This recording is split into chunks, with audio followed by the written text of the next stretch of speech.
Hola, ¿cómo va? Bueno, ya llegando al final, ¿sí?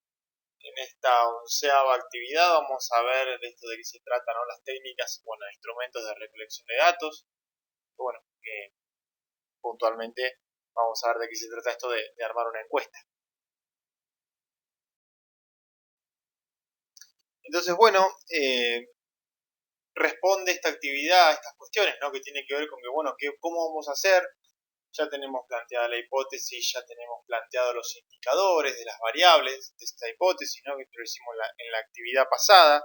Esto es decir, bueno, de lo que planteamos en la hipótesis, qué es lo que puntualmente vamos a intentar buscar información al respecto. Entonces, bueno, ¿qué reacciones realizaremos? ¿Sí? ¿Con qué herramientas? ¿Dónde va a quedar registrado? Sí, todas esas son preguntas que aparecen en este momento de la investigación, ¿sí? En las ciencias naturales, perdón, en las ciencias sociales, ¿sí? Ya acá, bueno, por una cuestión, ¿no? Ya de tiempo y como venimos trabajando, que la idea es que ustedes puedan tener una idea al respecto de lo que es una investigación, lo vamos a resumir todo en lo que tiene que ver con la construcción de una encuesta, bueno, de las nociones de lo que implica hacer una encuesta. Entonces, bueno, lo que tiene que ver con la encuesta, sí, saber qué es esto, que es una recolección de datos primarios. Sí, esto, bueno, lo que es datos primarios lo venimos viendo ya allá en aquella cuarta actividad, en aquel cuadro, ¿sí? Cuando distinguíamos las fuentes, ¿no? Que hablábamos de fuentes de datos primarios, de datos secundarios, de las investigaciones de campo, ¿no? Que se basaban en datos primarios, que era salir a buscar los datos. Bueno, la manera de salir a buscar los datos es mediante las encuestas, ¿sí? Y que, bueno, se pueden distinguir dos tipos de encuestas, las que son estructuradas, ¿sí? Y las no estructuradas. La encuesta no estructurada es aquella encuesta que la pregunta sí permite una respuesta amplia, una respuesta por lo general que va a la opinión, incluso, y después de generar esa respuesta, ahí se puede pensar una pregunta que tenga que ver con esa respuesta. Hay muchas libertades, tanto de la persona que encuesta como la persona que es encuestada, ¿sí? Este tipo de encuestas requieren sí mucho tiempo, tanto para su desarrollo como para después analizar sus datos. Y por otro lado está la encuesta estructurada, que es la que vamos a trabajar acá, que se trata de esto, que la pregunta, ¿sí? En la pregunta, en la encuesta también aparecen las posibles respuestas, ¿sí? Nosotros no solo planteamos la pregunta, sino que damos a elegir entre las posibles respuestas, ¿sí? Lo que se entiende, lo que se conoce como multiple choice o bueno, opción múltiple. Entonces esto nos permite a nosotros ya saber, o sea, dar, valga la redundancia, opciones de respuesta y a nosotros nos va a resultar mucho más fácil analizarlo para después, bueno, ver qué pasa con estas respuestas con nuestras hipótesis, ¿no? Por eso también al momento de elegir las respuestas tenemos que tener presente esto, que tienen que ser respuestas que nos sirvan a nosotros para poder contrastar nuestra hipótesis. Entonces, bueno, ¿de qué se trata esto de preguntar? ¿Cómo preguntar lo que son estos de alternativa fija? Bueno, justamente acá tenemos el ejemplo, ¿no? de la investigación que venimos viendo como ejemplo de los hábitos y una de las preguntas, bueno, ¿cuál es su nivel de ingresos mensuales, no?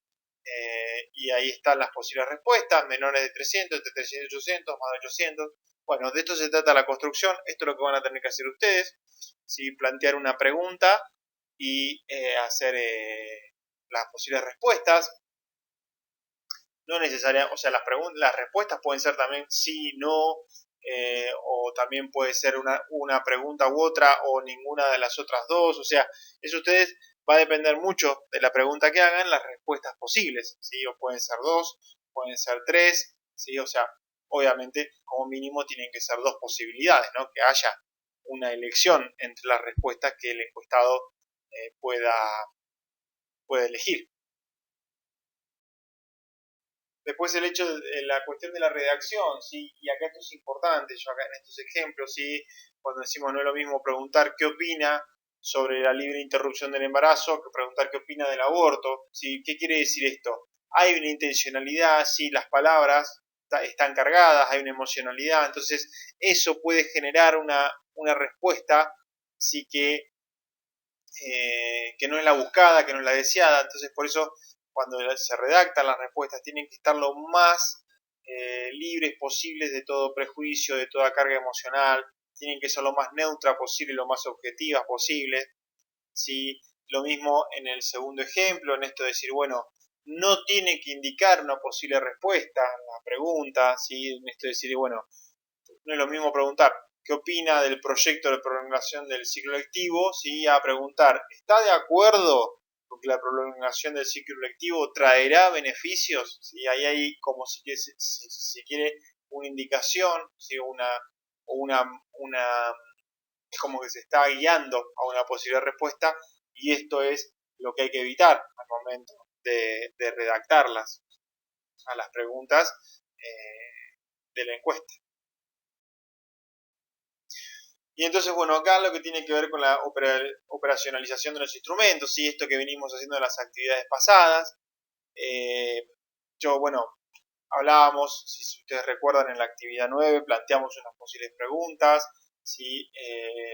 Después en la actividad 10 lo que hicimos fue ver esto, ¿no? Primero, bueno, lo que tiene que ver con la operacionalización de los datos, que fue, bueno, ver de qué se trata esto de generar la muestra, bueno, y cómo, bueno, terminamos en esto de ustedes eligiendo contactos suyos que saben van a responder. Y lo que tiene que ver con los indicadores de la hipótesis es esto, ¿no? De decir, bueno, de cada variable, si sus hipótesis cuentan con una variable dependiente, que vendría a ser el problema que plantearon, y una variable independiente, que es la solución que plantean ese problema, buscar al menos un indicador, ¿sí? O sea, ¿qué quería decir esto? Es indicar, valga la redundancia, qué vamos a buscar bien de esa variable, a qué vamos a preguntar, ¿sí? Entonces, bueno, acá están los ejemplos y el hecho de que decir que, bueno, con esos indicadores nos resulta mucho más fácil armar una pregunta que quizá en la actividad 9, que era simplemente con la hipótesis así, quizá las preguntas, si ustedes ahora las revisan o se fijan, van a ver que quizá eran como mucho más generales, ¿sí? O más difíciles de elaborar que ahora que tienen los indicadores. Ven, por ejemplo, este ejemplo.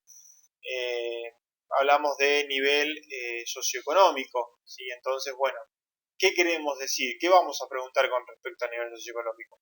Fíjense que acá siempre se trató de lo mismo y a lo largo de las actividades igual, es de lo general a lo particular, se trata siempre de ser puntual, siempre se trata de poder ser específicos para que recolectar o para buscar la información o para poder responder a lo que se pregunta y que no nos vayamos de lugar, esto que quizá nos ha costado bastante, sí, y está bien porque es una cuestión nueva, pero bueno, como ven, en cada momento de lo que tiene que ver con la investigación, ¿sí? Con el desarrollo de la investigación, está esto, de ir a lo particular, de ser puntuales, ¿sí? De evitar generalizaciones.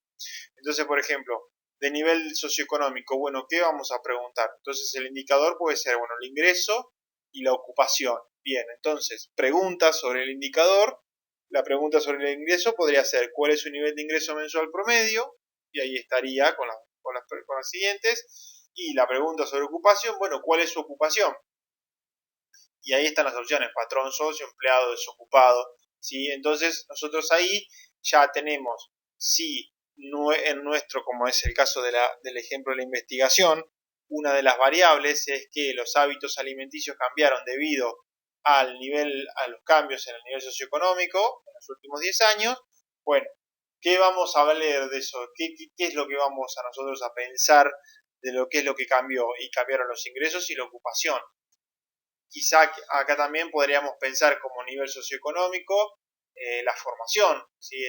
Lo que ha llegado en cuanto a lo que tiene que ver con la educación. Pero bueno, podemos ponerlo como no, eso ya queda a criterio, ¿sí? Eso lo vamos viendo, pero por eso lo importante de poder plantear los indicadores de las variables, ¿sí? Antes de plantear las preguntas, porque esto nos permite ser más puntual, o sea, hacer visible, ¿sí? Los datos que vamos a necesitar. Y entonces, bueno, como consigna, nos queda esto, que ustedes, bueno, los indicadores que plantearon de sus hipótesis en la actividad anterior, puedan plantear ¿sí? Una pregunta, al menos una pregunta para cada indicador, con las posibles respuestas, ¿sí? Y bueno, y una vez que me las manden, que las revisamos y que ya están, poder enviárselas a los contactos que plantearon, ¿no? Cuando hicieron esa lista en la 10ª actividad, para que, para que puedan, para que les respondan, y ahí ya decir, ir viendo cómo, para poder recibir los datos. Y bueno, en la próxima actividad vamos a ver qué hacemos con, esos datos, ¿sí? Así que bueno, ya finalizando, pero bueno, cualquier duda, cualquier consulta, ya saben, me escriben.